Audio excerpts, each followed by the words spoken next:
C'était la dernière réception de Lady Windermere avant le printemps. Bentinck House était, plus que d'habitude, encombré d'une foule de visiteurs. 6 membres du cabinet étaient venus directement après l'audience du speaker, avec tous leurs crachats et leurs grands cordons. Toutes les jolies femmes portaient leurs costumes les plus élégants, et au bout de la galerie de tableaux se tenait la princesse Sophie de Karlsruhe, une grosse dame au type tartare, avec de petits yeux noirs et de merveilleuses émeraudes, parlant d'une voix suraiguë un mauvais français et riant sans nulle retenue de tout ce qu'on lui disait. Certes, il y avait là un singulier mélange de sociétés. De superbes pairesses bavardaient courtoisement avec de violents radicaux. Des prédicateurs populaires se frottaient les coudes avec de célèbres sceptiques. Toute une volée d'évêques suivait, comme à la piste, une forte prima donna de salon en salon. Sur l'escalier se groupaient quelques membres de l'Académie royale, déguisés en artistes, et l'on a dit que la salle à manger était un moment absolument bourré de génie. Bref, c'était une des meilleures soirées de Lady Windermere, et la princesse y resta jusqu'à près de 11h30 passées. Sitôt après son départ, Lady Windermere retourna dans la galerie de tableaux où un fameux économiste exposait, d'un air solennel, la théorie scientifique de la musique à un virtuose hongrois écumant de rage. Elle se mit à causer avec la duchesse de Paisley. Elle paraissait merveilleusement belle, avec son opulente gorge d'un blanc ivoirien, ses grands yeux bleus de myosotis et les lourdes boucles de ses cheveux d'or.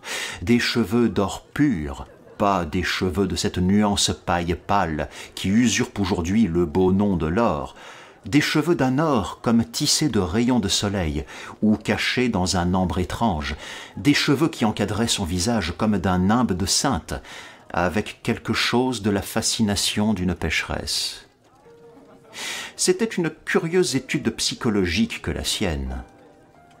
De bonne heure dans la vie, elle avait découvert cette importante vérité que rien ne ressemble plus à l'innocence qu'une impudence, et par une série d'escapades insouciantes, la moitié d'entre elles tout à fait innocentes, elle avait acquis tous les privilèges d'une personnalité. Elle avait plusieurs fois changé de mari. En effet, le Debray portait 3 mariages à son crédit, mais comme elle n'avait jamais changé d'amant, le monde avait depuis longtemps cessé de jaser scandaleusement sur son compte. Maintenant, elle avait 40 ans, pas d'enfant, et cette passion désordonnée du plaisir qui est le secret de ceux qui sont restés jeunes. Soudain, elle regarda curieusement tout autour du salon et dit de sa claire voix de contralto: « Où est mon chiromancien ? Votre quoi, Gladys ?» s'exclama la duchesse avec un tressaillement involontaire. « Mon chiromancien, duchesse. Je ne puis vivre sans lui maintenant. »« Chère Gladys, vous êtes toujours si originale !» murmura la duchesse, essayant de se rappeler ce que c'est en réalité qu'un chiromancien et espérant que ce n'était pas tout à fait la même chose qu'un manucure. « Il vient voir ma main régulièrement 2 fois chaque semaine. » poursuivit Lady Windermere. « Et il y prend beaucoup d'intérêt. »« Dieu du ciel !» se dit la duchesse. « Ce doit être là quelque espèce de manucure. Voilà qui est vraiment terrible. Enfin, j'espère qu'au moins c'est un étranger.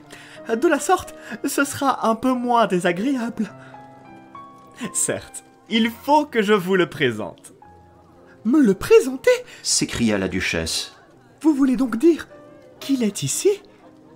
Elle chercha autour d'elle son petit éventail en écailles de tortue et son très vieux châle de dentelle, comme pour être à fuir à la première alerte. « Naturellement qu'il est ici. Je ne puis songer à donner une réunion sans lui. Il me dit que j'ai une main purement psychique, et que si mon pouce avait été un tant soit peu plus court, j'aurais été une pessimiste convaincue et me serais enfermée dans un couvent. »« Oh, je vois !» fit la duchesse qui se sentait très soulagée. « Il dit la bonne aventure, je suppose ?»« Et la mauvaise aussi, » répondit Lady Windermere. « Un tas de choses de ce genre. L'année prochaine, par exemple, je courrais grand danger. À la fois sur terre et sur mer. Ainsi, il faut que je vive en ballon et que, chaque soir, je fasse hisser mon dîner dans une corbeille. Tout cela est écrit là, sur mon petit doigt. Ou sur la paume de ma main, je ne sais plus au juste. Mais sûrement, c'est la tentée la Providence, Gladys. Ma chère duchesse, à coup sûr la Providence peut résister aux tentations par le temps qui court. Je pense que chacun devrait faire lire dans sa main une fois par mois, afin de savoir ce qu'il ne doit pas faire. Si personne n'a l'obligeance d'aller chercher Monsieur Podgers, je vais y aller moi-même. Laissez-moi ce soin, Lady Windermere. Dit un jeune homme tout petit, tout joli, qui se trouvait là et suivait la conversation avec un sourire amusé. Merci beaucoup, Lord Arthur. Mais je crains que vous ne le reconnaissiez pas. S'il est aussi singulier que vous le dites, Lady Windermere, je ne pourrais guère le manquer. Dites seulement comment il est, et sur l'heure, je vous l'amène. Soit. Il n'a rien d'un chiromancien. Je veux dire qu'il n'a rien de mystérieux, d'ésotérique, qu'il n'a pas une apparence romantique. C'est un petit homme gros, avec une tête comiquement chauve et de grandes lunettes d'or. Quelqu'un qui tient le milieu entre le médecin de famille et l'attorney de village. J'en suis au regret, mais ce n'est pas de ma faute. Les gens sont si ennuyeux. Tous mes pianistes ont exactement l'air de pianistes et tous mes poètes exactement l'air de poètes. Je m'en souviens, la saison dernière, j'avais invité à dîner un épouvantable conspirateur. Un homme qui avait versé le sang d'une foule de gens, qui portait toujours une cotte de maille et qui avait un poignard caché dans la manche de sa chemise. Eh bien, sachez que quand il est arrivé, il avait simplement la mine d'un bon vieux clergyman. Toute la soirée, il fit pétiller ses bons mots. Certes, il fut très amusant et bien de tout point, mais j'étais cruellement déçu.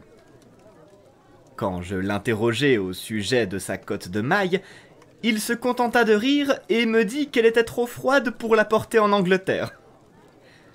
Ah, voici Monsieur Podgers. Eh bien, Monsieur Podgers, je voudrais que vous lisiez dans la main de la duchesse de Paisley. Duchesse, voulez-vous enlever votre gant? Non, pas celui de la main gauche, l'autre.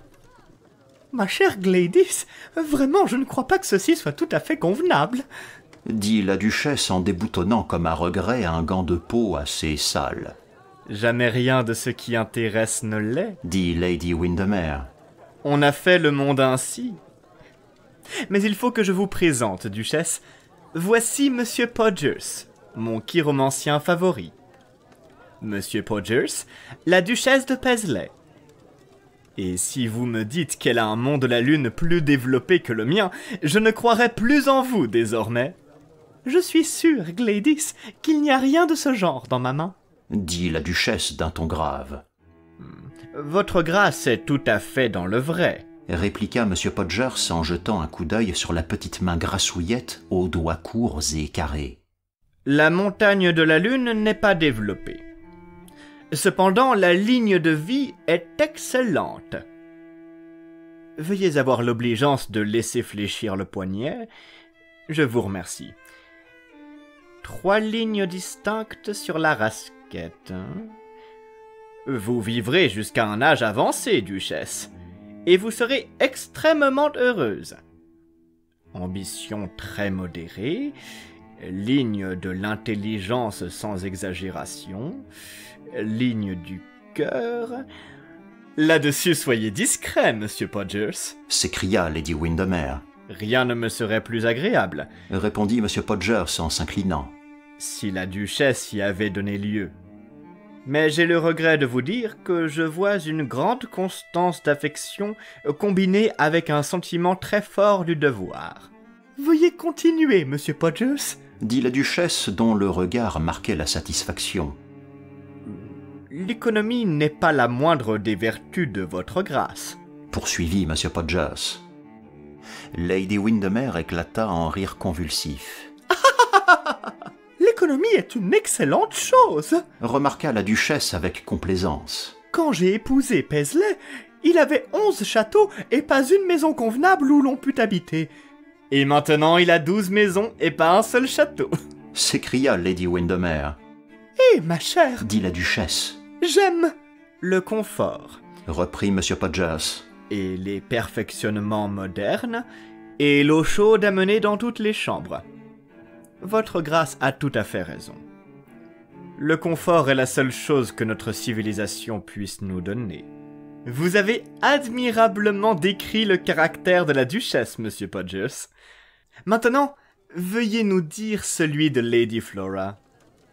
Et pour répondre à un signe de tête de l'hôtesse souriante, une petite jeune fille aux cheveux roux d'écossaise et aux omoplates très hautes se leva gauchement de dessus le canapé et exhiba une longue main osseuse avec des doigts aplatis en spatule.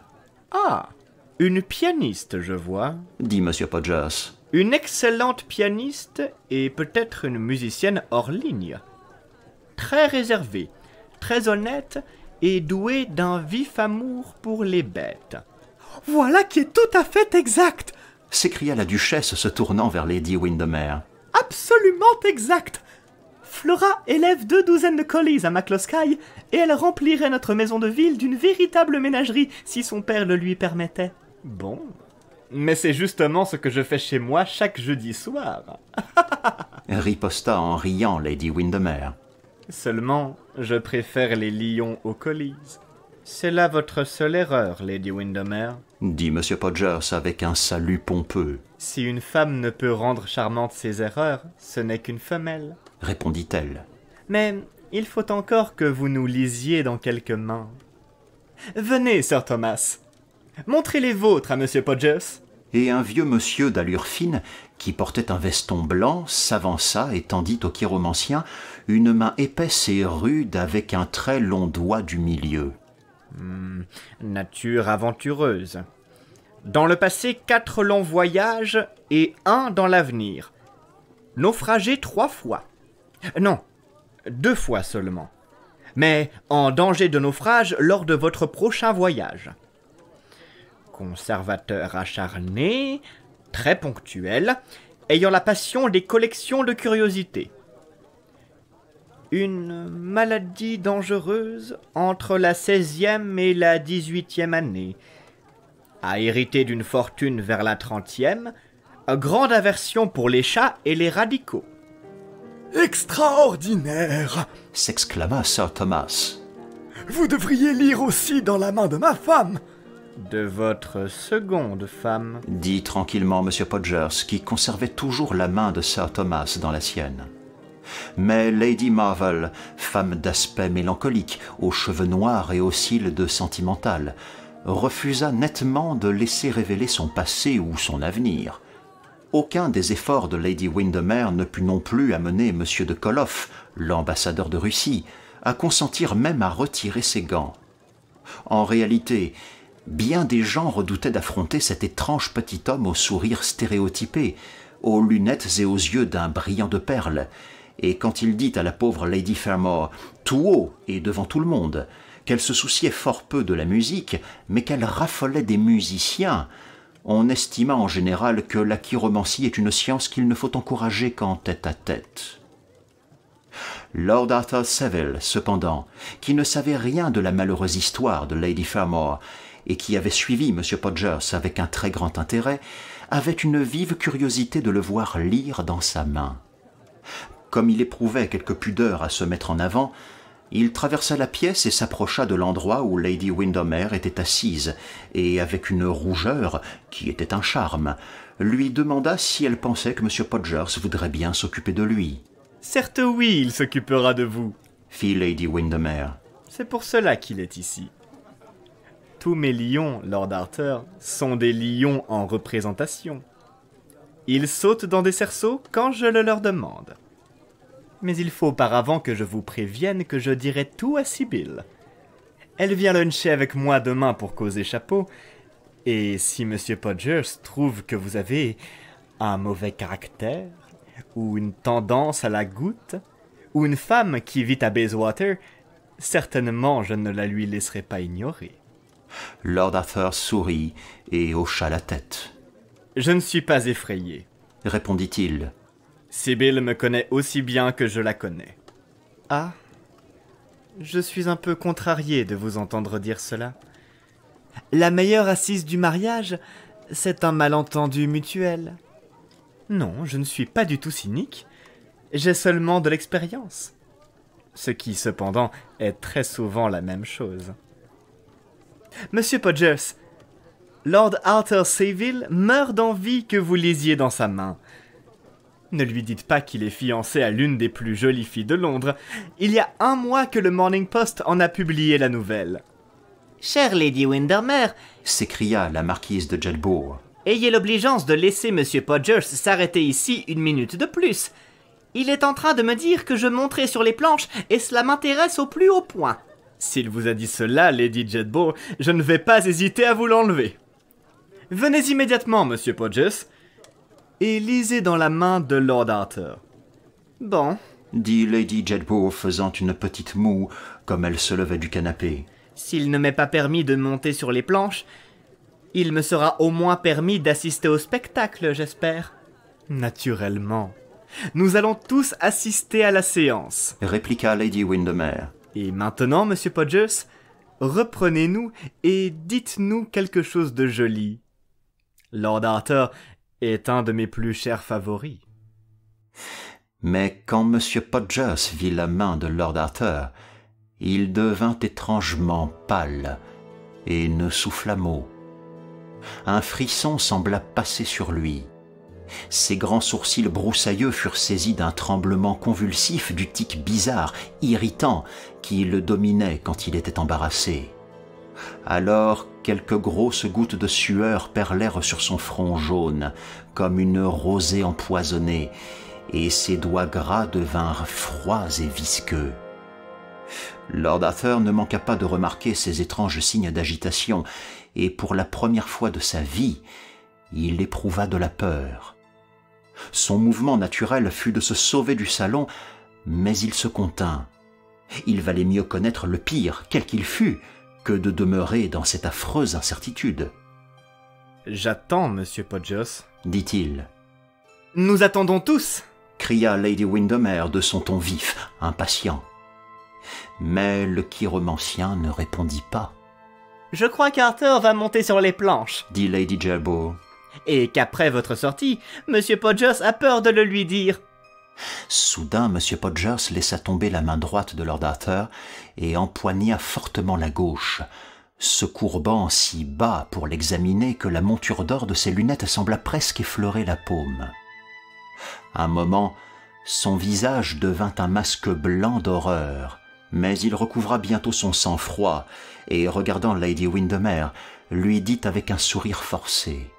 « C'est la main d'un charmant jeune homme. » « Certes, oui, répondit Lady Windermere. Mais sera-t-il un mari charmant? Voilà ce que j'ai besoin de savoir. »« Tous les jeunes gens charmants sont des maris charmants, » reprit M. Podgers. « Je ne crois pas qu'un mari doive être trop séduisant, » murmura Lady Jedburgh d'un air pensif. « C'est si dangereux. »« Ma chère enfant, ils ne sont jamais trop séduisants, » s'écria Lady Windermere. « Mais ce qu'il faut, ce sont des détails. Il n'y a que les détails qui intéressent. Que doit-il arriver à Lord Arthur? Eh bien, dans quelques jours, Lord Arthur doit faire un voyage. Oui, sa lune de miel, naturellement. Et il perdra un parent. Pas sa sœur, j'espère, dit Lady Jedburgh d'un ton apitoyé. Certes non, pas sa sœur, répondit M. Podgers avec un geste de dépréciation de la main. Un simple parent éloigné. Bon. Je suis cruellement désappointé, fit Lady Windermere. Je n'ai absolument rien à dire à Sibyl demain. Qui se préoccupe aujourd'hui de parents éloignés?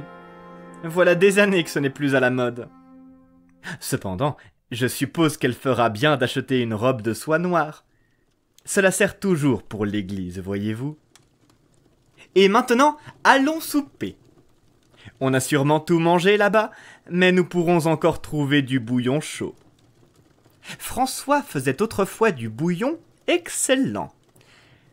Mais maintenant, il est si agité par la politique que je ne suis jamais certaine de rien avec lui.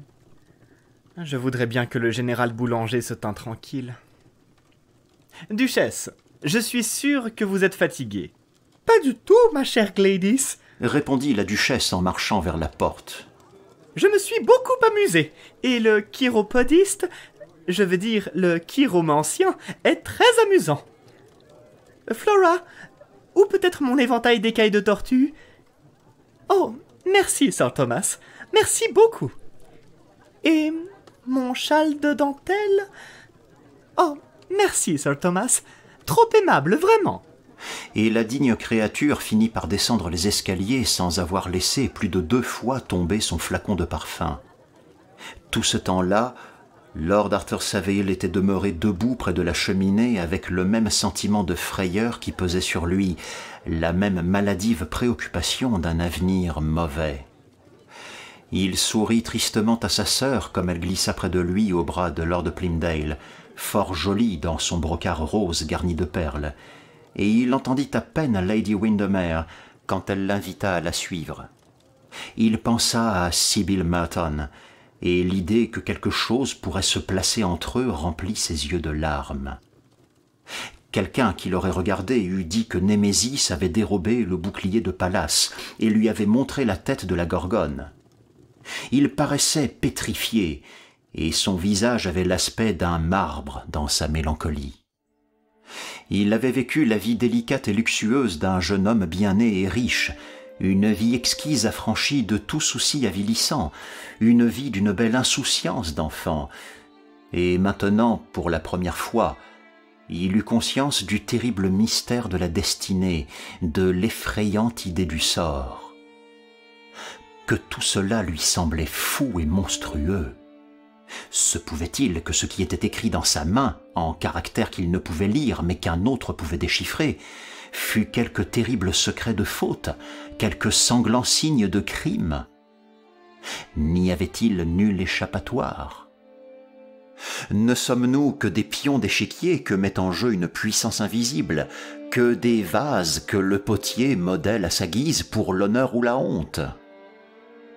Sa raison se révolta contre cette pensée, et pourtant il sentait que quelque tragédie était suspendue sur sa tête et qu'il avait été tout d'un coup appelé à porter un fardeau intolérable. Les acteurs sont vraiment des gens heureux. Ils peuvent choisir de jouer soit la tragédie, soit la comédie, de souffrir ou d'égayer, de faire rire ou de faire pleurer. Mais dans la vie réelle, c'est différent. Bien des hommes et bien des femmes sont contraints de jouer des rôles auxquels rien ne les destinait. Nos Guildensterns nous jouent Hamlet, et notre Hamlet doit plaisanter comme un prince Hal. Le monde est un théâtre, mais la pièce est déplorablement distribuée. Soudain, M. Podgers entra dans le salon. À la vue de Lord Arthur, il s'arrêta et sa grasse figure sans distinction devint d'une couleur jaune verdâtre. Les yeux des 2 hommes se rencontrèrent et il y eut un moment de silence. « La duchesse a laissé ici un de ses gants, Lord Arthur, et elle m'a demandé de le lui rapporter. » dit enfin M. Podgers. « Ah, je le vois sur le canapé. Bonsoir, Monsieur Podgers. » Il faut que j'insiste pour que vous me donniez une réponse immédiate à une question que je vais vous poser. À un autre moment, Lord Arthur, la duchesse m'attend. Il faut que je la rejoigne. Vous n'irez pas. La duchesse n'est pas si pressée. Les dames n'ont pas l'habitude d'attendre, dit M. Podgers avec un sourire maladif. Le beau sexe est toujours impatient. Les lèvres fines et comme ciselées de Lord Arthur se plissèrent d'un dédain hautain. La pauvre duchesse lui semblait de si maigre importance en ce moment. Il traversa le salon et vint à l'endroit où M. Podgers s'était arrêté. Il lui tendit la main. « Dites-moi ce que vous voyez là. Dites-moi la vérité. Je veux la connaître. Je ne suis pas un enfant. » Les yeux de M. Podgers clignotèrent sous ses lunettes d'or. Il se porta d'un air gêné d'un pied sur l'autre, tandis que ses doigts jouaient nerveusement avec une chaîne de montre étincelante. Qu'est-ce qui vous fait croire que j'ai vu dans votre main, Lord Arthur, quelque chose de plus que ce que je vous ai dit? Je sais que vous avez vu quelque chose de plus et j'insiste pour que vous me disiez ce que c'est. Je vous donnerai un chèque de 100 livres. Les yeux verts étincelèrent une minute, puis redevinrent sombres. 100 guinées. Fit enfin M. Podgers à voix basse. Oui, 100 guinées. Je vous enverrai un chèque demain. Quel est votre club? Je n'ai pas de club. C'est-à-dire, je n'en ai pas en ce moment. Mais mon adresse est... Permettez-moi de vous donner ma carte. Et tirant de la poche de veston un morceau de carton doré sur tranche, M. Podgers le tendit avec un salut profond à Lord Arthur, qui lut « Monsieur Septimus R. Podgers, chiromancien, 103A West Moon Street. » « Je reçois de 10 à 4. » murmura M. Podgers d'un ton mécanique. « Et je fais une réduction pour les familles. Dépêchez-vous » cria Lord Arthur, devenant très pâle et lui tendant la main. M. Podgers regarda autour de lui d'un coup d'œil nerveux et fit retomber la lourde portière sur la porte. « Ceci prendra un peu de temps, Lord Arthur. Vous feriez mieux de vous asseoir. »« Dépêchez, monsieur !» cria de nouveau Lord Arthur, frappant du pied avec colère sur le parquet ciré. M. Podgers sourit, sortit de sa poche une petite loupe à verre grossissant et l'essuya soigneusement avec son mouchoir. « Je suis tout à fait prêt, » dit-il.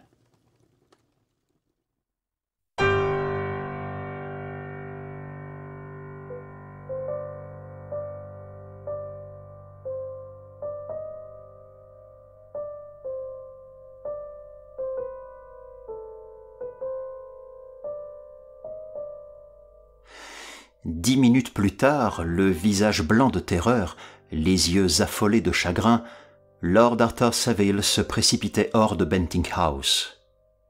Il se fit un chemin à travers la cohue des valets de pied, couverts de fourrure, qui stationnaient autour du grand pavillon à colonnade. Il semblait ne voir ni entendre quoi que ce fût. La nuit était très froide et les becs de gaz autour du square scintillaient et vacillaient sous les coups de fouet du vent, mais ses mains avaient une chaleur de fièvre et ses tempes brûlaient comme du feu. Il allait et venait, presque avec la démarche d'un homme ivre. Un agent de police le regarda avec curiosité comme il passait, et un mendiant qui se détacha d'un pas de porte pour lui demander l'aumône recula d'effroi en voyant un malheur plus grand que le sien. Une fois, Lord Arthur Savile s'arrêta sous un réverbère et regarda ses mains. Il crut voir la tache de sang qui les souillait, et un faible cri jaillit de ses lèvres tremblantes. « Assassin !» Voilà ce que le chiromancien y avait vu. Assassin! La nuit même semblait le savoir, et le vent désolé le cornait à ses oreilles. Les coins sombres des rues étaient pleins de cette accusation. Elle grimaçait à ses yeux au toit des maisons. Tout d'abord, il alla au parc, dont le bois sombre semblait le fasciner. Il s'appuya aux grilles d'un air las, refroidissant ses tempes à l'humidité du fer et écoutant le silence chuchoteur des arbres. « Assassin, assassin !» répéta-t-il comme si la réitération de l'accusation pouvait obscurcir le sens du mot. Le son de sa propre voix le fit frissonner, et pourtant, il souhaitait presque que l'écho l'entendît et réveillât de ses rêves la cité endormie. Il sentait un désir d'arrêter le passant de hasard et de tout lui dire. Puis il erra autour d'Oxford Street dans des ruelles étroites et honteuses. Deux femmes, aux faces peintes, le raillèrent comme il passait. D'une cour sombre arriva à lui un bruit de jurons et de gifles, suivi de cris perçants, et pressé pêle-mêle sous une porte humide et glaciale, il vit les dos voûtés et les corps usés de la pauvreté et de la vieillesse. Une étrange pitié s'empara de lui. Ces enfants du péché et de la misère étaient-ils prédestinés à leur sort comme lui au sien? N'était-il comme lui que les marionnettes d'un guignol monstrueux? Et pourtant ce ne fut pas le mystère, mais la comédie de la souffrance qui le frappa, son inutilité absolue, son grotesque manque de sens. Que tout lui parut incohérent, dépourvu d'harmonie. Il était stupéfait de la discordance qu'il y avait entre l'optimisme superficiel de notre temps et les faits réels de l'existence. Il était encore très jeune. Quelque temps après, il se trouva en face de Marylebone Church. La chaussée silencieuse semblait un long ruban d'argent pâli, moucheté ici et là par les arabesques sombres d'ombres mouvantes. Tout là-bas s'arrondissait en cercle la ligne des becs de gaz vacillants, et devant une petite maison entourée de murs stationnait un fiacre solitaire dont le cocher dormait sur le siège. Lord Arthur marcha à pas rapides dans la direction de Portland Place, regardant à chaque instant autour de lui comme s'il craignait d'être suivi. Au coin de Rich Street, 2 hommes étaient arrêtés et lisaient une petite affiche sur une palissade. Un étrange sentiment de curiosité agit sur lui et il traversa la rue dans cette direction. Comme il approchait, le mot « assassin » en lettres noires lui heurta l'œil. Il s'arrêta et un flux de rougeur lui monta aux joues. C'était un avis officiel, offrant une récompense à qui fournirait des renseignements propres à faciliter l'arrestation d'un homme de taille moyenne, entre 30 et 40 ans, portant un chapeau mou à rebords relevés, une veste noire et des pantalons de toile de coton rayés. Cet homme avait une cicatrice sur la joue droite. Lord Arthur lut l'affiche, puis il la relut encore. Il se demanda si l'homme serait arrêté et comment il avait reçu cette écorchure. Peut-être un jour son nom serait-il placardé de la sorte sur les murailles de Londres. Un jour, peut-être, on mettrait aussi sa tête à prix. Cette pensée le rendit malade d'horreur. Il tourna sur ses talons et s'enfuit dans la nuit. Il avait un souvenir vague d'avoir erré à travers un labyrinthe de maisons sordides, de s'être perdu dans un gigantesque fouillis de rues sombres, et l'aurore commençait à poindre quand enfin il reconnut qu'il était dans Piccadilly Circus. Comme il suivait Belgrave Square, il rencontra les grandes voitures de roulage qui se rendaient à Covent Garden. Les charretiers en blouse blanche, aux agréables figures bronzées par le soleil, aux incultes cheveux bouclés, allongeaient vigoureusement le pas, faisant claquer leurs fouets, s'interpellant tantôt les uns, tantôt les autres. Sur le dos d'un énorme cheval gris, le chef de file d'un attelage, était juché un garçon joufflu, un bouquet de primes verts à son chapeau rabattu, s'accrochant d'une poigne ferme à la crinière et riant aux éclats. Dans la clarté matinale, les grands tas de légumes se détachaient comme des blocs de jade vert sur les pétales roses de quelques roses merveilleuses. Lord Arthur éprouva un sentiment de curiosité vive, sans qu'il pût dire pourquoi.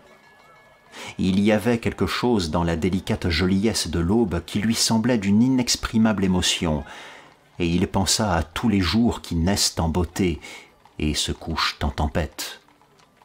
Ces lourdeaux, avec leur voix rude, leur grossière belle humeur, leur allure nonchalante, quel étrange Londres il voyait!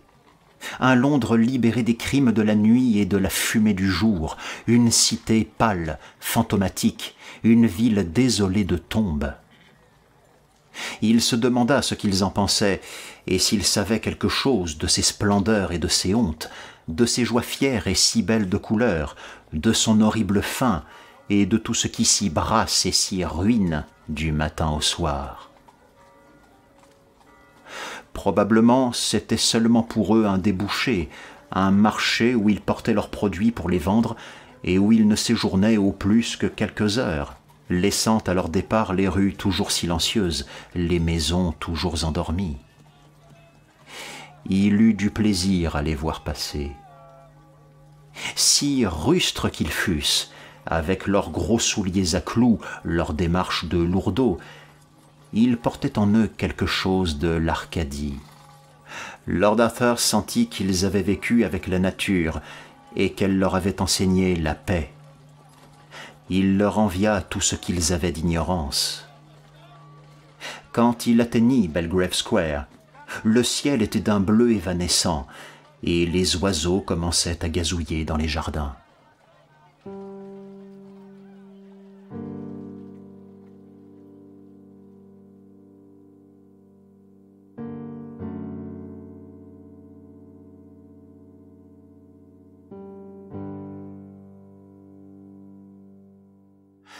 Quand Lord Arthur s'éveilla, il était midi et le soleil de la méridienne se tamisait à travers les rideaux de soie ivoirine de sa chambre. Il se leva et regarda par la fenêtre. Un vague brouillard de chaleur était suspendu sur la grande ville et les toits des maisons ressemblaient à de l'argent terni.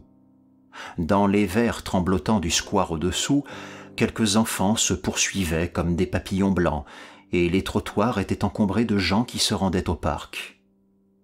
Jamais la vie ne lui avait semblé si belle. Jamais le mal et son domaine ne lui avaient semblé si loin de lui. Alors son valet de chambre lui apporta une tasse de chocolat sur un plateau. Quand il l'eut bu, il écarta une lourde portière de peluche couleur pêche et passa dans la salle de bain. La lumière glissait doucement d'en haut à travers de minces plaques d'onyx transparents et l'eau dans la cuvette de marbre avait le faible éclat de la pierre de lune. Lord Arthur s'y plongea à la hâte jusqu'à ce que les froids bouillons touchent sa gorge et ses cheveux. Alors il enfonça brusquement sa tête sous l'eau, comme s'il voulait se purifier de la souillure de quelque honteux souvenir. Quand il sortit de l'eau, il se sentit presque apaisé. Le bien-être physique qu'il avait ressenti l'avait dominé, comme il arrive souvent pour les natures supérieurement façonnées, car les sens, comme le feu, peuvent purifier aussi bien que détruire. Après déjeuner, il s'allongea sur un divan et alluma une cigarette. Sur le dessus de cheminée, garni d'un vieux brocart très fin, il y avait une grande photographie de Sybil Merton, telle qu'il l'avait vue la première fois au bal de Lady Noel. La tête petite d'un délicieux modèle s'inclinait légèrement de côté, comme si la gorge mince et frêle, le col de roseau avait peine à supporter le poids de tant de beauté. Les lèvres étaient légèrement entr'ouvertes et semblaient faites pour une douce musique, et dans ses yeux rêveurs, on lisait les étonnements de la plus tendre pureté virginale. Moulé dans son costume de crêpe de Chine moelleux, un grand éventail de feuillage à la main, on eût dit une de ces délicates petites figurines qu'on a trouvées dans les bois d'olivier qui avoisinent Tanagra, et il y avait dans sa pose et dans son attitude quelques traits de la grâce grecque. Pourtant, elle n'était pas petite. Elle était simplement parfaitement proportionnée, chose rare à son âge, où tant de femmes sont ou plus grandes que nature, ou insignifiantes. En la contemplant en ce moment, Lord Arthur fut rempli de cette terrible pitié qui naît de l'amour. Il sentit que l'épouser, avec le fatum du meurtre suspendu sur sa tête, serait une trahison pareille à celle de Judas, un crime pire que tous ceux qu'ont jamais rêvé les Borgia. Quel bonheur y aurait-il pour eux, quand à tout moment il pourrait être appelé à accomplir l'épouvantable prophétie écrite dans sa main? Quelle vie mènerait-il aussi longtemps que le destin tiendrait cette terrible fortune dans ses balances? À tout prix, il fallait retarder le mariage. Il y était tout à fait résolu. Bien qu'il aimât ardemment cette jeune fille, bien que le seul contact de ses doigts quand ils étaient assis l'un près de l'autre fit tressaillir tous les nerfs de son corps d'une joie exquise, il n'en reconnut pas moins clairement où était son devoir, et eut pleine conscience de ce fait qu'il n'avait pas le droit de l'épouser jusqu'à ce qu'il eût commis le meurtre. Cela fait, il pourrait se présenter devant les autels avec Sybil Merton et remettre sa vie aux mains de la femme qu'il aimait, sans crainte de mal agir. Cela fait, il pourrait la prendre dans ses bras, sachant qu'elle n'aurait jamais à courber sa tête sous la honte. Mais avant, il fallait faire cela, et le plus tôt serait le mieux pour tous deux. Bien des gens dans sa situation auraient préféré le sentier fleuri du plaisir aux montées escarpées du devoir, mais Lord Arthur était trop consciencieux pour placer le plaisir au-dessus des principes. Dans son amour, il n'y avait plus qu'une simple passion, et Sibyl était pour lui le symbole de tout ce qu'il y a de bon et de noble. À un moment, il éprouva une répugnance naturelle contre l'œuvre qu'il était appelé à accomplir, mais bientôt cette impression s'effaça. Son cœur lui dit que ce n'était pas un crime, mais un sacrifice. Sa raison lui rappela que nulle autre issue ne lui était ouverte. Il fallait qu'il choisisse entre vivre pour lui et vivre pour les autres, et si terrible, sans nul doute, que fût la tâche qui s'imposait à lui, pourtant il savait qu'il ne devait pas laisser l'égoïsme triompher de l'amour. Tôt ou tard, chacun de nous est appelé à résoudre ce même problème. La même question est posée à chacun de nous. Pour Lord Arthur, elle se posa de bonne heure dans la vie, avant que son caractère ait été entamé par le cynisme qui calcule de l'âge mûr, ou que son cœur fût corrodé par l'égoïsme superficiel et élégant de notre époque, et il n'hésita pas à faire son devoir. Heureusement pour lui aussi, il n'était pas un simple rêveur, un dilettante oisif. S'il eût été tel, il eût hésité comme Hamlet, et permis que l'irrésolution ruinât son destin. Mais il était essentiellement pratique. Pour lui, la vie, c'était l'action, plutôt que la pensée. Il possédait ce don rare entre nous, le sens commun. Les sensations cruelles et violentes de la soirée de la veille s'étaient maintenant tout à fait effacées, et c'était presque avec un sentiment de honte qu'il songeait à sa marche folle, de rue en rue, à sa terrible agonie émotionnelle. La sincérité même de ses souffrances les faisait maintenant passer à ses yeux pour inexistantes. Il se demandait comment il avait pu être assez fou pour déclamer et extravaguer contre l'inévitable. La seule question qui paraissait le troubler était comment il viendrait à bout de sa tâche, car il n'avait pas les yeux fermés à ce fait que le meurtre, comme les religions du monde païen, exige une victime, aussi bien qu'un prêtre. N'étant pas un génie, il n'avait pas d'ennemis, et d'ailleurs il sentait que ce n'était pas le lieu de satisfaire quelque rancune ou quelque haine personnelle. La mission dont il était chargé était d'une grande et grave solennité. En conséquence, il dressa une liste de ses amis et de ses parents sur un feuillet de bloc-notes, et après un soigneux examen, se décida en faveur de Lady Clementina Beauchamp, une chère vieille dame qui habitait Curzon Street et était sa propre cousine au second degré du côté de sa mère. Il avait toujours aimé Lady Clem, comme tout le monde l'appelait, et comme il était riche lui-même, ayant pris possession de toute la fortune de Lord Rugby, lors de sa majorité, il n'était pas possible qu'il résultât pour lui de sa mort quelque méprisable avantage d'argent.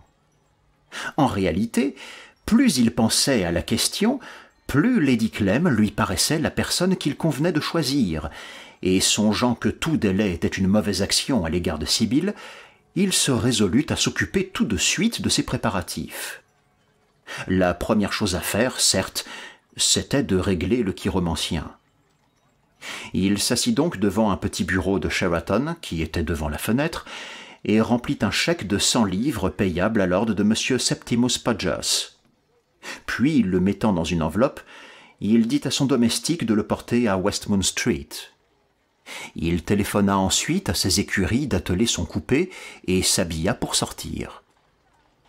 Comme il quittait sa chambre, il jeta un regard à la photographie de Sibyl Merton et jura que, quoi qu'il arrivât, il lui laisserait toujours ignorer ce qu'il faisait pour l'amour d'elle et qu'il garderait le secret de son sacrifice à jamais enseveli dans son cœur. Dans sa route pour Buckingham Club, il s'arrêta chez une fleuriste et envoya à Sibyl une belle corbeille de narcisses aux jolis pétales blancs et aux pistils ressemblant à des yeux de faisan. En arrivant au club, il se rendit tout droit à la bibliothèque, sonna la clochette et demanda au garçon de lui apporter un soda citron et un livre de toxicologie. Il avait définitivement arrêté que le poison était le meilleur instrument à adopter pour son ennuyeuse besogne. Rien ne lui déplaisait autant qu'un acte de violence personnelle, et en outre, il était très soucieux de ne tuer Lady Clementina par aucun moyen qui pût attirer l'attention publique, car il avait en horreur l'idée de devenir lion du jour chez Lady Windermere, ou de voir son nom figurer dans les entrefilets des journaux que lisent les gens du commun. Il avait aussi à tenir compte du père et de la mère de Sibyl, qui appartenaient à un monde un peu démodé et pourraient s'opposer au mariage s'il se produisait quelque chose d'analogue à un scandale, bien qu'il fût assuré que s'il leur faisait connaître tous les faits de la cause, ils seraient les premiers à apprécier les motifs qui lui dictaient sa conduite. Il avait donc toute raison pour se décider en faveur du poison. Il était sans danger, sûr, sans bruit. Il agissait sans nul besoin de scènes pénibles pour lesquelles, comme beaucoup d'Anglais, il avait une aversion enracinée. Cependant, il ne connaissait absolument rien de la science des poisons, et comme le valet de pied semblait tout à fait incapable de trouver dans la bibliothèque autre chose que Ruff's Guide ou le Bailey's Magazine, il examina lui-même les rayons chargés de livres et finit par mettre la main sur une édition très bien reliée de la pharmacopée et un exemplaire de la toxicologie d'Erskine, édité par Matthew Reid, président du Collège royal des médecins et l'un des plus anciens membres du Buckingham Club, où il fut jadis élu par confusion avec un autre candidat, contretemps qui avait si fort mécontenté le comité que lorsque le personnage réel se présenta, il avait été évincé à l'unanimité. Lord Arthur fut très fort déconcerté par les termes techniques employés par les deux livres. Il se prenait à regretter de n'avoir pas accordé plus d'attention à ses études à Oxford, quand, dans le second volume d'Erskine, il trouva un exposé très intéressant et très complet des propriétés de l'aconitine, écrit dans l'anglais le plus clair. Il lui parut que c'était tout à fait le poison qu'il lui fallait. Il était prompt, c'est-à-dire presque immédiat dans ses effets. Il ne causait pas de douleur et pris sous la forme d'une capsule de gélatine, mode d'emploi recommandé par Sir Matthew, il n'avait rien de désagréable au goût. En conséquence, il prit note sur son plastron de chemise de la dose nécessaire pour amener la mort, remit les livres en place et remonta St. James Street jusque chez Pessel et Humbey, les grands pharmaciens. Monsieur Pessel, qui servait toujours en personne ses clients de l'aristocratie, fut fort surpris de la commande, et d'un ton très déférent, murmura quelque chose sur la nécessité d'une ordonnance du médecin. Cependant, aussitôt que Lord Arthur lui eut expliqué que c'était pour l'administrer à un grand chien de Norvège dont il était obligé de se défaire parce qu'il montrait des symptômes de rage, et qu'il avait 2 fois tenté de mordre son cocher au gras de la jambe, il parut pleinement satisfait, félicita Lord Arthur de son étonnante connaissance de la toxicologie et exécuta immédiatement la prescription. Lord Arthur mit la capsule dans une jolie bonbonnière d'argent qu'il vit à une vitrine de boutique de Bond Street, jeta la vilaine boîte de Pessel et Humbey et alla droit chez Lady Clementina. « Eh bien, monsieur le mauvais sujet !» lui cria la vieille dame comme il entrait dans son salon. Pourquoi n'êtes-vous pas venu me voir tous ces temps-ci ? Ma chère Lady Clem, je n'ai pas eu un moment à moi, répliqua Lord Arthur avec un sourire.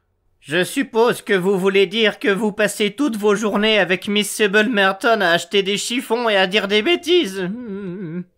Je ne puis comprendre pourquoi les gens font tant d'embarras pour se marier. De mon temps, nous n'aurions jamais rêvé de tant nous afficher et de tant parader en public et en particulier pour une chose de ce genre. Je vous assure que je n'ai pas vu Sybil depuis 24 heures, Lady Clem. Autant que je sache, elle appartient entièrement à ses couturières. Parbleu! Et c'est là la seule raison qui vous amène chez une vieille femme laide comme moi. Je m'étonne que vous autres hommes, vous ne sachiez pas prendre congé. On a fait des folies pour moi, et me voici pauvre créature rhumatisante, avec un faux chignon et une mauvaise santé. Eh bien, si ce n'était cette chère Lady Johnson qui m'envoie les pires romans français qu'elle peut trouver, Je ne sais plus ce que je pourrais faire de mes journées. Les médecins ne savent guère qu'attirer les honoraires de leurs clients. Ils ne peuvent même pas guérir ma maladie d'estomac. Je vous ai apporté un remède pour elle, Lady Clem, fit gravement Lord Arthur. C'est une chose merveilleuse, inventée par un Américain. Je ne crois pas que j'aime les inventions américaines. Je suis même certaine de ne pas les aimer. J'ai lu dernièrement quelques romans américains et c'était de vraies insanités. Oh, il n'y a pas du tout d'insanité, Lady Clem. Je vous assure que c'est un remède radical. Il faut me promettre de l'essayer. Et Lord Arthur tira de sa poche la petite bonbonnière et la tendit à Lady Clementina. Mais cette bonbonnière est délicieuse, Arthur. C'est un vrai cadeau. Voilà qui est vraiment gentil de votre part. Et voici le remède merveilleux. Oh, cela a tout l'air d'un bonbon. Je vais le prendre immédiatement. Dieu du ciel, Lady Clem, se récria Lord Arthur s'emparant de sa main. Il ne faut rien faire de semblable. C'est de la médecine homéopathique. Si vous la prenez sans avoir mal à l'estomac, cela ne vous fera aucun bien. Attendez d'avoir une crise. Et alors, ayez-y recours. Vous serez surprise du résultat. J'aurais aimé prendre cela tout de suite, dit Lady Clementina en regardant à la lumière la petite capsule transparente avec sa bulle flottante d'aconitine liquide. Je suis sûre que c'est délicieux. Je vous l'avoue, tout en détestant les docteurs, j'adore les médecines. Cependant, je la garderai jusqu'à ma prochaine crise. Et quand surviendra cette crise ? Demanda Lord Arthur avec empressement. Sera-ce bientôt ? Pas avant une semaine, j'espère. J'ai passé hier une fort mauvaise journée, mais on ne sait jamais.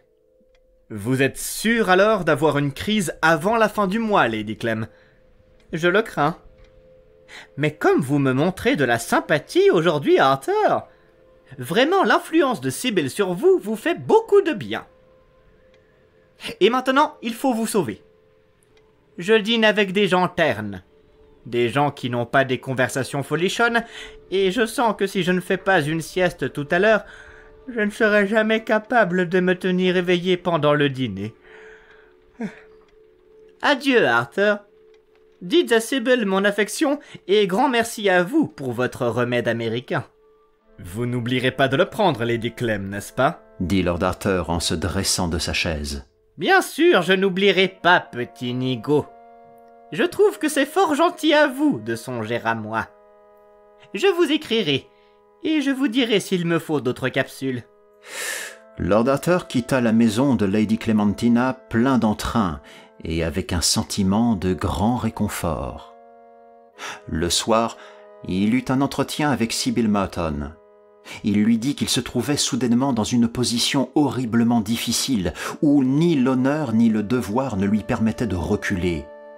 Il lui dit qu'il fallait reculer le mariage, car jusqu'à ce qu'il fût sorti de ses embarras, il n'avait pas sa liberté. Il la supplia d'avoir confiance en lui et de ne pas douter de l'avenir. Tout irait bien, mais la patience était nécessaire. La scène avait lieu dans la serre de la maison de M. Merton à Park Lane, où Lord Arthur avait dîné comme d'habitude. Sibyl n'avait jamais paru plus heureuse, et un moment, Lord Arthur avait tenté de se conduire comme un lâche, d'écrire à Lady Clementina au sujet de la capsule et de laisser le mariage s'accomplir, comme s'il n'y avait pas dans le monde un M. Podgers. Cependant, son bon naturel s'affirma bien vite, et même quand Sibyl tomba en pleurant dans ses bras, il ne faiblit pas. La beauté qui faisait vibrer ses nerfs avait aussi touché sa conscience. Il sentit que faire naufrager une si belle vie pour quelques mois de plaisir serait vraiment une vilaine chose. Il demeura avec Sibyl jusque vers minuit, la réconfortant et en étant à son tour réconforté, et le lendemain, de bonne heure, il partit pour Venise après avoir écrit à M. Merton une lettre virile et ferme au sujet de l'ajournement nécessaire du mariage.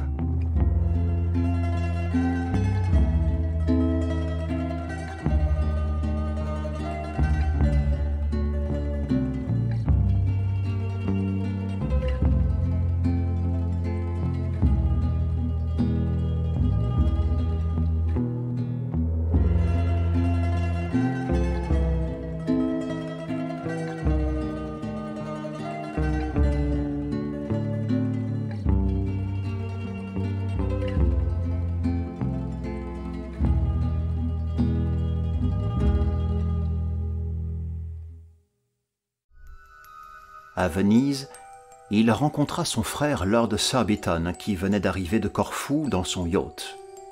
Les deux jeunes gens passèrent ensemble une charmante quinzaine. Le matin, ils erraient sur le Lido, ou glissaient çà et là par les canaux verts dans leurs longues gondoles noires.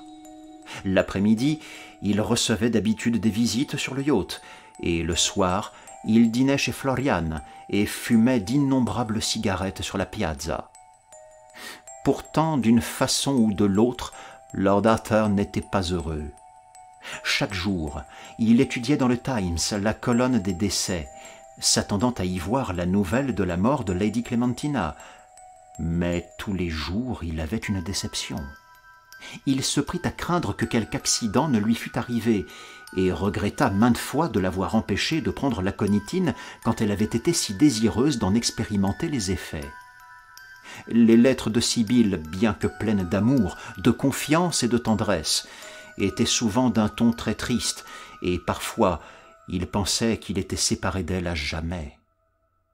Après une quinzaine de jours, Lord Surbiton fut las de Venise et se résolut de courir le long de la côte jusqu'à Ravenne, parce qu'il avait entendu dire qu'il y a de grandes chasses dans le Pinetum. Lord Arthur, d'abord, refusa absolument de l'y suivre, mais Surbiton, qui l'aimait beaucoup, le persuada enfin que, s'il continuait à résider à l'hôtel d'Agnelli, il mourrait d'ennui. Et le 15e jour au matin, ils mirent à la voile par un fort vent du nord-est et une mer un peu agitée. La traversée fut agréable. La vie à l'air libre ramena les fraîches couleurs sur les joues de Lord Arthur, mais après le 22e jour, il fut ressaisi de ses préoccupations au sujet de Lady Clementina, et en dépit des remontrances de Surbiton, il prit le train pour Venise. Quand il débarqua de sa gondole sur les degrés de l'hôtel, le propriétaire vint au-devant de lui avec un amoncellement de télégrammes. Lord Arthur les lui arracha des mains et les ouvrit en les décachetant d'un geste brusque. Tout avait réussi. Lady Clementina était morte subitement dans la nuit 5 jours avant. La première pensée de Lord Arthur fut pour Sibylle, et il lui envoya un télégramme pour lui annoncer son retour immédiat pour Londres. Ensuite, il ordonna à son valet de chambre de préparer ses bagages pour le rapide du soir, quintupla le paiement de ses gondoliers et monta l'escalier de sa chambre d'un pas léger et d'un cœur raffermi.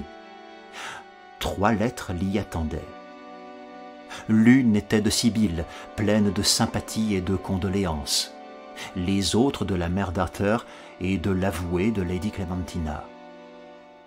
La vieille dame, paraît-il, avait dîné avec la duchesse le soir qui avait précédé sa mort. Elle avait charmé tout le monde par son humour et son esprit, mais elle s'était retirée d'un peu bonheur en se plaignant de souffrir de l'estomac. Au matin, on l'avait trouvée morte dans son lit sans qu'elle parût avoir aucunement souffert. Sir Matthew Reid avait été appelé alors, mais il n'y avait plus rien à faire, et dans les délais légaux, on l'avait enterrée à Beauchamp-Chalcote. Peu de jours avant sa mort, elle avait fait son testament. Elle laissait à Lord Arthur sa petite maison de Curzon Street, tout son mobilier, ses effets personnels, sa galerie de peinture, à l'exception de sa collection de miniatures qu'elle donnait à sa sœur, Lady Margaret Rufford, et son bracelet d'améthyste qu'elle léguait à Sibylle Merton. L'immeuble n'avait pas beaucoup de valeur, mais M. Mansfield, l'avoué, était très désireux que Lord Arthur revînt le plus tôt qu'il lui serait possible, parce qu'il y avait beaucoup de dettes à payer et que Lady Clementina n'avait jamais tenu ses comptes en règle. Lord Arthur fut très touché du bon souvenir de Lady Clementina et pensa que M. Podgers avait vraiment assumé une lourde responsabilité dans cette affaire. Son amour pour Sibylle, cependant, dominait toute autre émotion, et la conscience qu'il avait fait son devoir lui donnait paix et réconfort. En arrivant à Charing Cross, il se sentit tout à fait heureux. Les Merton le reçurent très affectueusement. Sibylle lui fit promettre qu'il ne supporterait pas qu'aucun obstacle s'interposât entre eux, et le mariage fut fixé au 7 juin. La vie lui paraissait encore une fois belle et brillante, et toute son ancienne joie renaissait pour lui. Un jour, cependant, il inventoriait sa maison de Curzon Street avec l'avoué de Lady Clementina et Sibyl, brûlant des paquets de lettres jaunies et vidant des tiroirs de bizarres vieilleries, quand la jeune fille poussa soudain un petit cri de joie. « Oh ! Qu'avez-vous trouvé, Sibyl » dit Lord Arthur, levant la tête de son travail et souriant. « Cette jolie petite bonbonnière d'argent. Est-ce gentil et hollandais? Me la donnez-vous? Les améthystes ne me siéront pas, je le crois, jusqu'à ce que j'aie 80 ans. » C'était la boîte qui avait contenu l'aconitine. Lord Arthur tressaillit et une rougeur subite monta à ses joues. Il avait presque oublié ce qu'il avait fait et ce lui sembla une curieuse coïncidence que Sibyl, pour l'amour de qui il avait traversé toutes ses angoisses, fût la première à les lui rappeler. « Bien entendu, Sibyl, ceci est à vous. C'est moi-même qui l'ai donné à la pauvre Lady Clem. »« Oh, merci Arthur. Et aurais-je aussi le bonbon ? Je ne savais pas que Lady Clementina aimât les douceurs. Je la croyais beaucoup trop intellectuelle. » Lord Arthur devint terriblement pâle, et une horrible idée lui traversa l'esprit. « Un bonbon ? Sibyl, que voulez-vous dire ? » demanda-t-il d'une voix basse et rauque. « Il y en a un là-dedans, un seul. Il paraît vieux et sale, et je n'ai pas la moindre envie de le croquer. Qu'y a-t-il, Arthur ? Comme vous pâlissez ?» Lord Arthur bondit à travers le salon et saisit la bonbonnière. La pilule couleur d'ambre y était, avec sa capsule de poison. Malgré tout, Lady Clementina était morte de sa mort naturelle. La secousse de cette découverte fut presque au-dessus des forces de Lord Arthur. Il jeta la pilule dans le feu et s'écroula sur le canapé avec un cri de désespoir.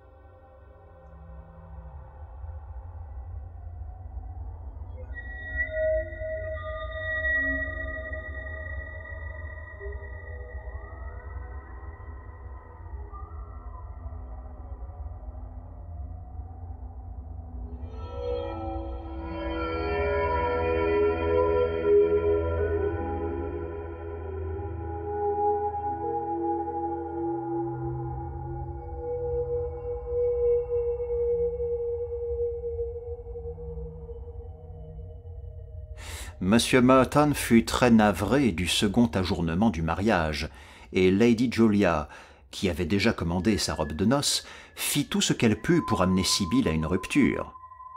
Si tendrement cependant que Sibyl aima sa mère, elle avait fait don de toute sa vie en accordant sa main à Lord Arthur, et rien de ce que put lui dire Lady Julia ne la fit chanceler dans sa foi. Quant à Lord Arthur, il lui fallut bien des jours pour se remettre de sa cruelle déception, et quelque temps ses nerfs furent complètement détraqués. Pourtant son excellent bon sens se ressaisit bientôt, et son esprit sain et pratique ne lui permit pas d'hésiter longtemps sur la conduite à tenir. Puisque le poison avait fait une faillite si complète, la chose qu'il convenait d'employer était la dynamite, ou tout autre genre d'explosif. En conséquence, il examina à nouveau la liste de ses amis et de ses parents, et après de sérieuses réflexions, il résolut de faire sauter son oncle, le doyen de Chichester. Le doyen, qui était un homme de beaucoup de culture et de savoir, raffolait des horloges. Il avait une merveilleuse collection d'appareils à mesurer le temps qui s'étendait depuis le XVe siècle jusqu'à nos jours. Il parut à Lord Arthur que ce dada du bon doyen lui fournissait une excellente occasion de mener à bien ses plans. Mais se procurer une machine explosive était naturellement un tout autre problème. Le London Directory ne lui donnait aucun renseignement à ce sujet, et il pensa qu'il lui serait de peu d'utilité d'aller aux informations à Scotland Yard. Là, on n'est jamais informé des faits et gestes du parti de la dynamite qu'après qu'une explosion a eu lieu, et encore n'en sait-on jamais bien long là-dessus. Soudain, il pensa à son ami Rouvalov, le jeune russe de tendance très révolutionnaire qu'il avait rencontré l'hiver précédent chez Lady Windermere. Le comte Rouvalov passait pour écrire une vie de Pierre le Grand. Il était venu en Angleterre sous prétexte d'y étudier les documents relatifs au séjour du tsar dans ce pays en qualité de charpentier de marine. Mais généralement on le soupçonnait d'être un agent nihiliste, et il n'y avait aucun doute que l'ambassade russe ne voyait pas d'un bon œil sa présence à Londres. Lord Arthur pensa que c'était là tout à fait l'homme qui convenait à ses desseins, et un matin, il poussa jusqu'à son logement à Bloomsbury pour lui demander son avis et son concours. « Voilà donc que vous songez à vous occuper sérieusement de politique. » dit le comte Rouvaloff quand Lord Arthur lui eut exposé l'objet de sa démarche. Mais Lord Arthur, qui haïssait les fanfaronnades, de quelque genre que ce fût, se crut obligé de lui expliquer que les questions sociales n'avaient pas le moindre intérêt pour lui, et qu'il avait besoin d'un exploseur dans une affaire purement familiale, et qui ne concernait que lui-même. Le comte Rouvaloff le considéra quelques instants avec surprise.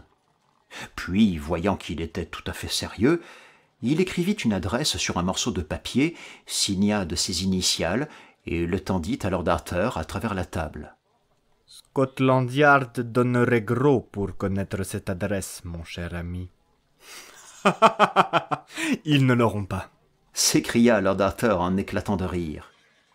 Et, après avoir chaleureusement secoué la main du jeune Russe, il se précipita en bas de l'escalier, regarda le papier et dit à son cocher de le conduire à Soho Square.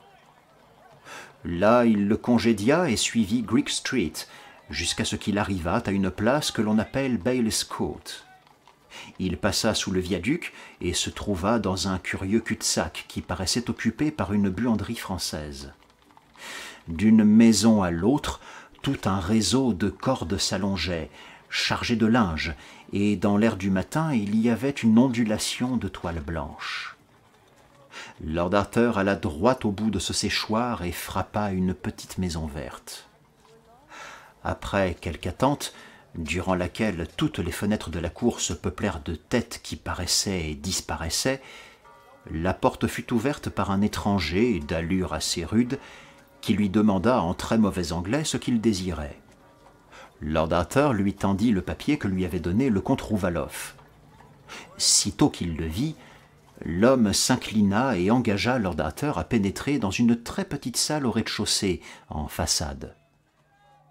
Peu d'instants après, Herr Winkelkopf, comme on l'appelait en Angleterre, fit en hâte son entrée dans la salle, une serviette souillée de taches de vin à son cou et une fourchette à la main gauche. « Le comte Rouvaloff, » dit Lord Arthur en s'inclinant, « m'a donné une introduction près de vous, et je suis très désireux d'avoir avec vous un court entretien pour question d'affaires. Je m'appelle Smith, Robert Smith, et j'ai besoin que vous me fournissiez une horloge explosive. » « Enchanté de vous recevoir, Lord Arthur, » répliqua le malicieux petit Allemand en éclatant de rire. « Ne me regardez donc pas d'un air si alarmé. C'est mon devoir de connaître tout le monde, et je me souviens de vous avoir vu un soir chez Lady Windermere. J'espère que sa grâce est bien portante. Voulez-vous venir vous asseoir à côté de moi tandis que je finis de déjeuner? J'ai un excellent pâté, et mes amis sont assez bons pour dire que mon vin du Rhin est meilleur qu'aucun de ceux qu'on peut boire à l'ambassade d'Allemagne. » Et avant que Lord Arthur fût revenu de sa surprise d'avoir été reconnu, il se trouvait assis dans l'arrière-salle, buvait à petits traits le plus délicieux Marcobrunner dans une coupe jaune pâle marquée aux monogrammes impériaux, et bavardait de la façon la plus amicale qu'il fût possible avec le fameux conspirateur. « Des horloges à exploseur, » dit Herr Winkelkopf, « ne sont pas de très bons articles pour l'exportation à l'étranger, même si l'on réussit à les faire passer à la douane. Le service des trains est si irrégulier que d'ordinaire elles explosent avant d'être arrivées à destination. Si cependant vous avez besoin de quelqu'un de ces engins pour un usage intérieur, je puis vous fournir un excellent article et vous garantir que vous serez satisfait du résultat. Puis-je vous demander à quel usage vous le destinez? Si c'est pour la police ou pour quelqu'un qui touche en quoi que ce soit à Scotland Yard, j'en suis désolé, mais je ne puis rien faire pour vous. Les détectives anglais sont vraiment nos meilleurs amis. J'ai toujours constaté qu'en tenant compte de leur stupidité, nous pouvons faire absolument tout ce que nous voulons. Je ne voudrais toucher un cheveu de la tête d'aucun d'eux. Je vous assure, repartit Lord Arthur, que cela n'a rien à faire avec la police. En réalité, le mouvement d'horlogerie est destiné au doyen de Chichester. Et là Je n'avais nulle idée que vous soyez si prononcé en matière de religion, Lord Arthur. Les jeunes gens d'aujourd'hui ne s'échauffent guère là-dessus. Je crois que vous me prisez trop, Herr Winkelkopf, dit Lord Arthur en rougissant. Le fait est que je suis absolument ignorant en théologie. Alors c'est une affaire tout à fait personnelle. Tout à fait. Herr Winkelkopf haussa les épaules et quitta la salle. 4 minutes après, il reparut avec un gâteau rond de dynamite de la dimension d'un penny et une jolie petite horloge française surmontée d'une figurine de la liberté piétinant l'hydre du despotisme. Le visage de Lord Arthur s'éclaira à cette vue. Voilà tout à fait ce qu'il me faut. Maintenant, apprenez-moi comment elle explose. Ah, ceci est mon secret, répondit Herr Winkelkopf, contemplant son invention avec un juste regard d'orgueil. Dites-moi seulement quand vous désirez qu'elle explose, et je réglerai le mécanisme pour l'heure indiquée. Bon. Aujourd'hui, c'est mardi, et si vous pouvez me l'expédier tout de suite... C'est impossible! J'ai un tas de travaux, une besogne très importante pour certains amis de Moscou. Oh, il sera encore temps si elle est remise demain soir ou jeudi matin. Quant au moment de l'explosion, fixons-la à vendredi à midi. À cette heure-là, le doyen est toujours à la maison. Vendredi à midi, répéta Herr Winkelkopf. Et il prit une note à ce sujet sur un grand registre ouvert sur un bureau près de la cheminée.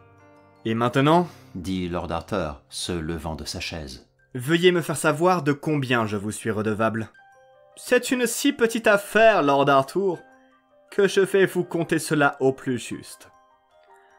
La dynamite coûte 7 shillings 6 pence, le mouvement d'horlogerie 3 livres 10 shillings, et le porc environ 5 shillings. Je suis trop heureux d'obliger un ami du comte Roufaloff. Mais votre dérangement, Herr Winkelkopf, oh, ce n'est rien. C'est un plaisir pour moi. Je ne travaille pas pour l'argent. Je vis entièrement pour mon art. Lord Arthur déposa 4 livres 2 shillings 6 pence sur la table, remercia le petit Allemand de son amabilité et, déclinant de son mieux une invitation à rencontrer quelques anarchistes à un thé à la fourchette le samedi suivant, il quitta la maison de Herr Winkelkopf et se rendit au parc. Pendant les 2 jours qui suivirent, Lord Arthur fut dans un état de très grande agitation nerveuse. Le vendredi à midi, il se rendit au Buckingham Club pour y attendre les nouvelles.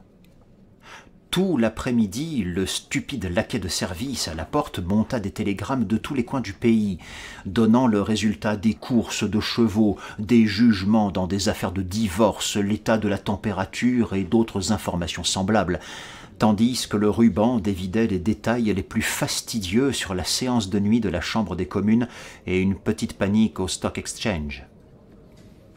À 4 heures arrivèrent les journaux du soir, et Lord Arthur disparut dans le salon de lecture avec le Pall Mall Gazette, le James Gazette, le Globe et l'Echo, à la grande indignation du colonel Goodchild, qui désirait lire le compte-rendu d'un discours prononcé par lui, le matin, à l'hôtel du Lord Mayor, au sujet des missions sud-africaines et de la convenance d'avoir, dans chaque province, des évêques noirs.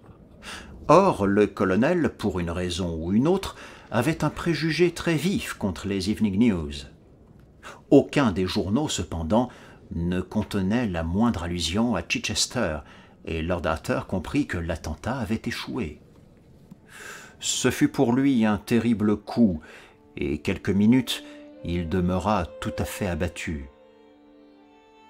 Herr Winkelkopf, qu'il alla voir le lendemain, se répandit en excuses laborieuses et offrit de lui fournir une autre horloge à ses propres frais ou une caisse de bombes de nitroglycérine au prix coûtant.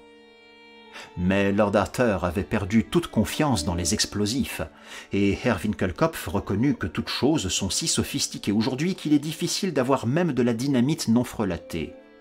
Cependant, le petit Allemand, tout en admettant que le mouvement à horlogerie pouvait être défectueux sur quelques points, n'était pas sans espoir que l'horloge pût encore se déclencher.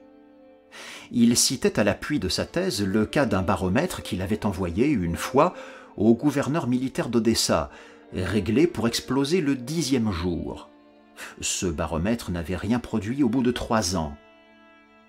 Il était également tout à fait exact que, lorsqu'il explosa, il ne réussit qu'à réduire en bouillie une servante, car le gouverneur avait quitté la ville 6 semaines avant. Mais du moins cela prouvait que la dynamite, en tant que force destructive, sous le commandement d'un mouvement d'horlogerie, était un agent puissant, bien qu'un peu inexact. Lord Arthur fut un peu consolé par cette réflexion, mais même à ce point de vue, il était destiné à éprouver une nouvelle déception. 2 jours plus tard, comme il montait l'escalier, la duchesse l'appela dans son boudoir et lui montra une lettre qu'elle venait de recevoir du doyenné. « Jane m'a écrit des lettres charmantes, » lui dit-elle. « Vous devriez lire la dernière. Elle est aussi intéressante que les romans que nous envoie Muddy. » Lord Arthur lui prit vivement la lettre des mains. Elle était ainsi conçue. Le doyenné, Chichester, 27 mai. Ma bien chère tante, je vous remercie beaucoup de la flanelle pour la société Dorcas et aussi pour le Guingamp. Je suis tout à fait d'accord avec vous pour estimer absurde leur besoin de porter de jolies choses. Mais aujourd'hui, tout le monde est si radical, si irréligieux qu'il est difficile de leur faire voir qu'ils ne doivent pas avoir les goûts et l'élégance des hautes classes. Vraiment, je ne sais où nous allons. Comme papa le dit souvent dans ses sermons, nous vivons dans un siècle d'incrédulité. Nous avons eu une bonne histoire au sujet d'une petite pendule qu'un admirateur inconnu a envoyée à papa jeudi dernier. Elle est arrivée de Londres, port payé, dans une caisse de bois, et papa pense qu'elle lui a été expédiée par quelques lecteurs de son remarquable sermon « La licence est-elle la liberté ?» car la pendule est surmontée d'une figure de femme avec ce qu'on appelle un bonnet phrygien sur la tête. Moi, je ne trouve pas cela très convenable, mais papa dit que c'est historique. Je suppose donc qu'il n'y a rien à redire. Parker a dépaqueté l'objet, et papa l'a placé sur la cheminée de la bibliothèque. Nous étions tous assis dans cette pièce vendredi matin, quand, au moment même où la pendule sonnait midi, nous entendîmes comme un bruit d'ailes. Une petite bouffée de fumée sortit du piédestal de la figure, et la déesse de la liberté tomba et se cassa le nez sur le garde-feu. Maria était tout en émoi, mais c'était vraiment une aventure si ridicule que James et moi nous avons fait une bonne partie de rire. Papa même faisait chorus. Quand nous avons examiné l'horloge, nous avons vu que c'était une espèce de réveil matin, et qu'en plaçant l'arrêt sur une heure déterminée, et en mettant de la poudre et une capsule de fulminate sous un petit marteau, l'éclatement se produisait quand on le voulait. Papa a dit que c'était une pendule trop bruyante pour demeurer dans la bibliothèque. Reggie l'a donc emportée à l'école, et là elle continue à produire de petites explosions tout le long de la journée. Pensez-vous qu'Arthur aimerait un cadeau de noces de ce genre ? Je suppose que cela doit être tout à fait à la mode à Londres. Papa dit que ces horloges sont propres à faire du bien, car elles montrent que la liberté n'est pas durable, et que son règne doit finir par une chute. Papa dit que la liberté a été inventée au temps de la Révolution française. Cela semble épouvantable. Je vais aller tout à l'heure chez les Dorcas, et je leur lirai votre lettre si instructive. Combien est vraie, ma tante, votre idée qu'avec leur rang dans la vie, ils voudraient porter ce qui ne leur sied pas. Je dois dire que leur souci du costume est absurde quand ils ont tant d'autres graves soucis dans ce monde et dans l'autre. Je suis bien heureuse que votre popeline à fleurs aille si bien et que votre dentelle ne soit pas déchirée. Mercredi, je porterai chez l'évêque le satin jaune dont vous m'avez si gracieusement fait don, et je crois qu'il fera le meilleur effet. Avez-vous des nœuds ou non ? Jennings dit que maintenant tout le monde porte des nœuds et que les chemisettes se font à jabot. Reggie vient d'avoir une nouvelle explosion. Papa a ordonné de transporter l'horloge à l'écurie. Je ne crois pas que papa l'apprécie autant qu'au premier moment, bien qu'il soit très flatté d'avoir reçu un présent si gentil et si ingénieux. Cela prouve qu'on lit ses sermons et qu'on en tire profit. Papa vous envoie ses amitiés. James, Reggie et Maria s'unissent à lui, espérant que la goutte de l'oncle Cecil va mieux. Croyez-moi, ma chère tante. Votre nièce affectionnée, Jane Percy. PS, répondez-moi au sujet des nœuds. Jennings soutient avec insistance qu'ils sont à la mode. Lord Arthur regarda la lettre d'un air si sérieux et si malheureux que la duchesse éclata de rire. « Mon cher Arthur, lui déclara-t-elle, je ne vous montrerai plus jamais une lettre de jeune fille. Mais que dire de cette pendule? Cela me semble une invention vraiment curieuse, et j'aimerais en avoir une semblable. » « Je n'ai pas grande confiance dans ces horloges, » dit Lord Arthur avec un sourire triste. Et après avoir embrassé sa mère, il quitta la pièce. En arrivant au haut de l'escalier, il se jeta sur un fauteuil et ses yeux se remplirent de larmes. Il avait fait de son mieux pour commettre le meurtre, mais en 2 occasions ses tentatives avaient échoué, et cela sans qu'il y eût de sa faute. Il avait essayé de faire son devoir, mais il semblait que la destinée le trahissait. Il était accablé par le sentiment de la stérilité des bonnes intentions, de l'inutilité des efforts pour une belle action. Peut-être eût-il mieux valu rompre le mariage. Sibylle aurait souffert, c'est vrai, mais la souffrance ne ruine pas un caractère aussi noble que le sien.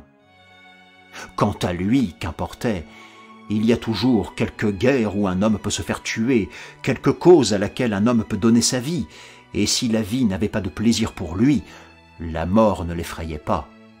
Que la destinée ourdisse son sort à sa guise, il ne ferait rien pour la conjurer. À 7h30 passées, il s'habilla et se rendit au club. Surbiton y était, avec une société de jeunes gens, et Lord Arthur fut obligé de dîner avec eux. Leur conversation banale, leur lazzi oiseux ne l'intéressaient pas, et sitôt que le café fut servi, il les quitta, inventant le prétexte d'un rendez-vous pour expliquer sa retraite. Comme il sortait du club, le laquais de service à la porte lui remit une lettre. Elle était de Herr Winkelkopf, qui l'invitait à venir, le lendemain soir, voir un parapluie explosif qui éclatait aussitôt qu'on l'ouvrait. C'était le dernier mot des inventeurs. Le parapluie venait d'arriver de Genève. Lord Arthur déchira la lettre en menus fragments. Il était déterminé à ne plus avoir recours à de nouvelles tentatives. Puis il s'en alla errer le long des quais de la Tamise, et pendant des heures il demeura assis près du fleuve. La lune se montra à travers un voile de nuages fauves, comme un œil de lion derrière une crinière, et d'innombrables étoiles pailletèrent l'abîme des cieux, comme la poussière d'or qu'on a semée sur un dôme pourpre. À certains moments, un bateau se balançait sur le fleuve bourbeux et poursuivait sa route dérivante au gré du courant. Les signaux du chemin de fer, de vert, devenaient rouges à mesure que les trains traversaient le pont avec des sifflements aigus. Un peu plus tard, minuit tomba avec un bruit lourd de la petite tour de Westminster, et à chaque coup de la cloche sonore, la nuit sembla trembler. Puis les lumières du chemin de fer s'éteignirent. Une lampe solitaire continua seule à briller comme un grand rubis sur un mât gigantesque, et la rumeur de la cité s'éteignit. À 2 heures, Lord Arthur se leva et flâna du côté de Blackfriars. Que tout lui paraissait irréel, semblable à un rêve étrange. De l'autre côté de la rivière, les maisons semblaient immergées des ténèbres. On eût dit que l'argent et l'ombre avaient modelé le monde à nouveau. L'énorme dôme de Saint-Paul s'esquissait comme une bulle à travers l'atmosphère noirâtre. Comme il approchait de l'aiguille de Cléopâtre, Lord Arthur vit un homme penché sur le parapet, et quand il s'approcha, la lumière du réverbère tombant en plein sur son visage, il le reconnut. C'était M. Podgers. Nul n'eût pu oublier le visage gras et flasque, les lunettes d'or, le faible sourire maladif, la bouche sensuelle du chiromancien. Lord Arthur s'arrêta. Une idée l'illumina soudain, comme un éclair. Il se glissa doucement vers M. Podgers. En une seconde, il le saisit par les jambes et le jeta dans la Tamise. Un grossier juron, Par la chatte. un clapotis d'éclaboussures, et ce fut tout. Lord Arthur regarda avec anxiété la surface du fleuve, mais il ne put rien voir du chiromancien que son petit chapeau qui pirouettait dans un tourbillon d'eau argenté par le clair de lune. Au bout de quelques minutes, le chapeau coula à son tour, et plus aucune trace de M. Podgers ne demeura visible. Un instant, Lord Arthur crut qu'il apercevait une grosse silhouette déformée qui s'élançait sur l'escalier près du pont, et un affreux sentiment d'échec s'empara de lui, mais bientôt cette image s'accentua en reflet, et quand la lune brilla de nouveau après s'être dégagée des nuages, elle finit par disparaître. Alors il lui sembla qu'il avait réalisé les décrets du destin.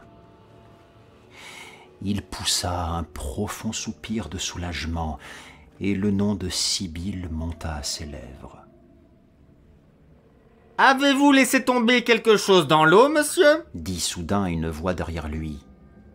Il se retourna brusquement et vit un policeman avec une lanterne œil de bœuf.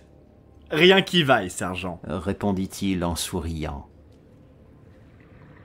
Et, hélant un fiacre qui passait, il sauta dedans et ordonna au cocher de le conduire à Belgrave Square. Les quelques jours qui suivirent, il fut alternativement joyeux et inquiet.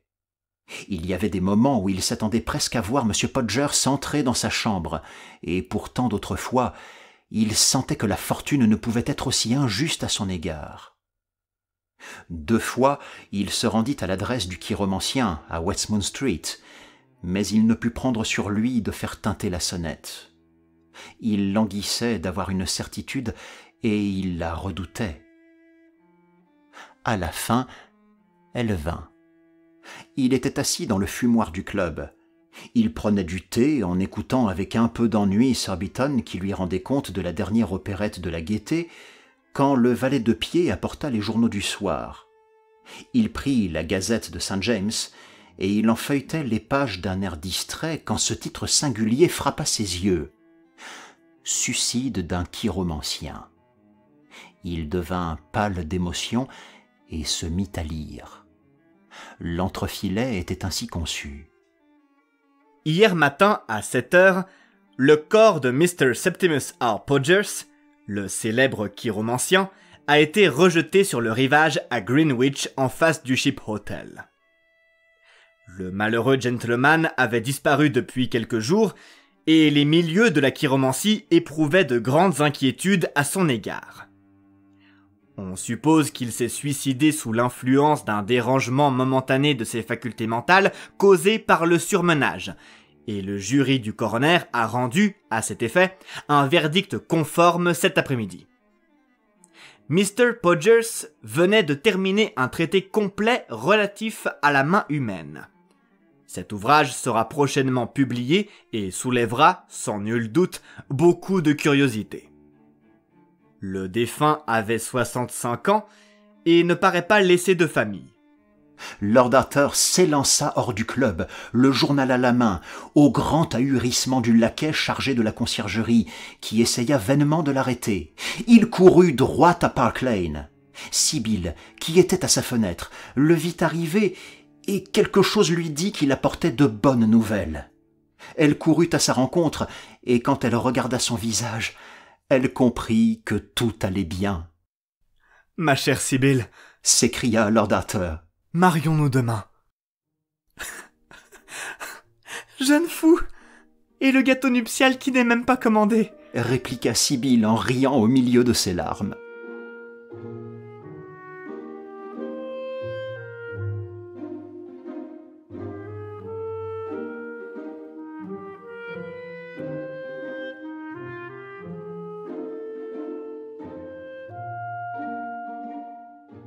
Quand le mariage eut lieu, environ 3 semaines plus tard, Saint-Péter fut envahi d'une vraie cohue de gens du meilleur monde. Le service fut lu d'une façon très émouvante par le doyen de Chichester, et tout le monde était d'accord pour reconnaître qu'on n'avait jamais vu de plus beau couple que le marié et la mariée. Ils étaient plus que beaux, car ils étaient heureux.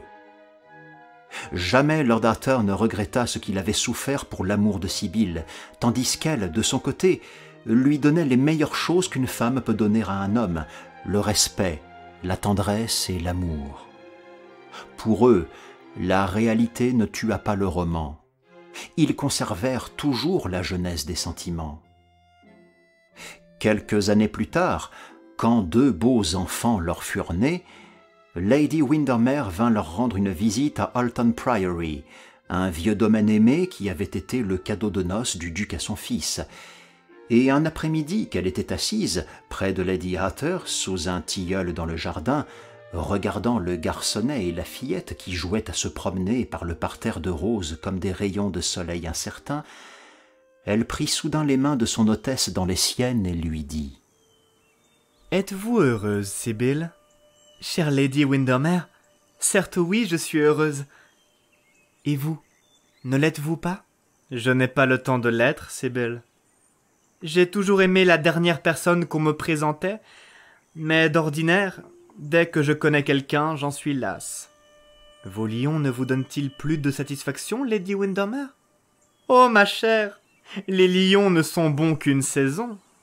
Sitôt qu'on leur a coupé la crinière, ils deviennent les créatures les plus assommantes du monde. En outre, si vous êtes vraiment gentil avec eux, ils se conduisent très mal avec vous. Vous souvenez-vous de cet horrible Mr. Podgers ? C'était un affreux imposteur. Naturellement, je ne m'en suis pas aperçu tout d'abord, et même quand il avait besoin d'emprunter de l'argent, je lui en ai donné. Mais je ne pouvais pas supporter qu'il me fît la cour. Il m'a vraiment fait haïr la chiromancie. Actuellement, c'est la télépathie qui me charme. C'est bien plus amusant. Il ne faut rien dire ici contre la chiromancie, Lady Windermere. C'est le seul sujet dont Arthur n'aime pas qu'on rie. Je vous assure que là-dessus, ses idées sont tout à fait arrêtées. Vous ne voulez pas dire qu'il y croit, Sibylle ? Demandez-le lui, Lady Windermere. Le voici. Lord Arthur arrivait en effet à travers le jardin, un grand bouquet de roses jaunes à la main, et ses 2 enfants dansant autour de lui. « Lord Arthur, à vos ordres, Lady Windermere. Vraiment, oserez-vous me dire que vous croyez à la chiromancie ?»« Certes, oui. » fit le jeune homme en souriant. « Et pourquoi ? Parce que je lui dois tout le bonheur de ma vie. » murmura-t-il en se laissant tomber dans un fauteuil d'osier. « Mon cher Lord Arthur, que voulez-vous dire par là ?»« Sibylle. » répondit-il en tendant les roses à sa femme et en la regardant dans ses yeux violets. « Quelle stupidité !» s'écria Lady Windermere. « De ma vie, je n'ai jamais entendu de choses pareilles. »